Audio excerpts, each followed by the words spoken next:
How to use Chase points on Expedia. You can use Chase Ultimate Rewards, your points on Expedia through Chase's travel portal. Here's how you can do it. Go to Chase's Ultimate Rewards portal and sign in with your Chase account credentials. Once you're in the Ultimate Rewards dashboard, click on Travel to enter the travel booking section.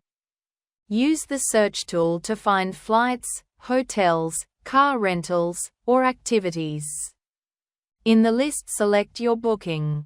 On the payment screen, you'll see the option to pay with points, cash, or a combination of both. Choose the number of points you want to use. Your points will be applied at a value of 1 to 1.5 cents per point depending on your Chase card. Confirm your payment method and finalize the booking. Thanks for watching.